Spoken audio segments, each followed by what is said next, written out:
Alright, welcome back to KC96D. Today I'm going to be doing a ABA video about M1s, and you'll also learn how to combo and stuff too. Basically, the first things you have to know, obviously you have to click to M1, and there's 5 M1s in a combo. The first 4 M1s are your neutral hits that don't do anything but normal damage, and then your last hit is your finisher that breaks block. Your neutral hits consist of your basic M1, your up tilt, and your down tilt.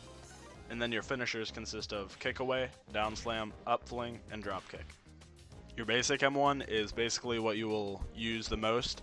It's what you use to get someone actually into a combo. You usually don't use up tilt or down tilt outside of a combo. But you do use your up tilt to get them into the air during a combo, and your down tilt to get them down to the ground or on your level during a combo.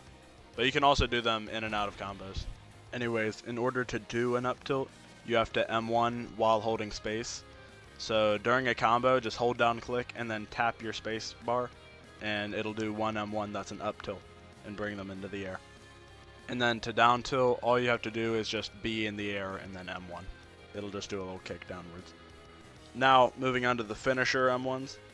The kick away is just a normal finisher hit, and then yeah, it just kicks them far away, but it does the most damage. The down slam is when you're in the air and then you do a finisher M1 without holding space. So it looks like this.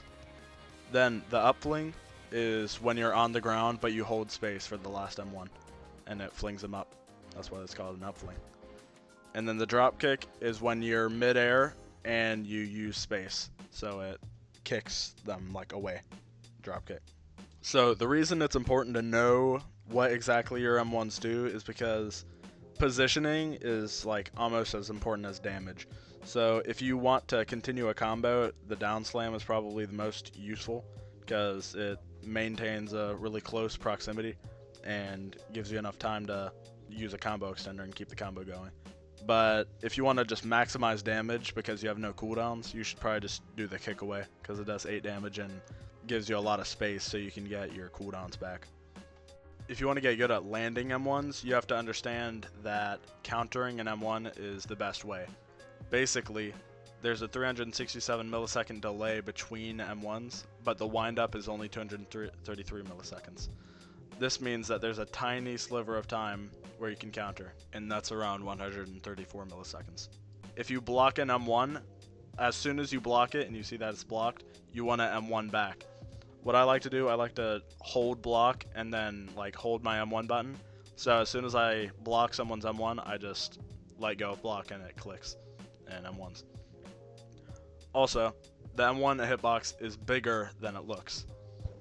Like much bigger. Look at this. So what you can do with this is you want to get used to this because it's really important that you know what the hitbox of an M1 is. And you can also do things like M1ing and dashing. It makes it really hard to react for your opponent. And also, it's the best way to guard break, because if you dash while you're doing a guard break, then as soon as you get to them, it guard breaks them. Okay, so to survive a combo, it's hard to get out of a combo without an evasive, which is just a move that gets you out of a combo for free, gives you iframes. But to avoid getting into a combo, you just want to like minimize the amount of times you get block broken, because that is the biggest blunder you could do because it gives them a free combo. So to not get guard broken, you just got to make sure you count their hits. Like if your opponent is M1ing, you got to know which M1 is about to be that finisher, because if you block that, then it's a free combo for them. There is a way that you can get out of a combo, but it's really situational. Usually when you're getting hit by like an opponent from a really far away distance, because the big hitbox I showed you, you can actually move during an M1 while you're getting M1. And you can actually slip out of a combo sometimes if you move away from them and hold block. It's really rare, but it exists, and you should try to use it as much as you can. In order to actually form your combo, you need to use moves and M1s, obviously. But you have to know how to use it right. Basically, with move stacking, whenever you spam your move key during your 5th M1 animation, it cancels the lag of the move and can make a move with big windup come out instantly. For example, like if you down slam into a stackable move, it can make it combo extend much more freely. You also need to know about hyper armor. So some moves have hyper armor, and that's basically when you're like untouchable during the move. So if you get hit during certain moves like this one, it won't cancel the move. It'll just keep doing it, and especially if you're using this with combo extenders, it makes the move really good because you can just bait an M1 and get a free hit on someone and get a free combo even.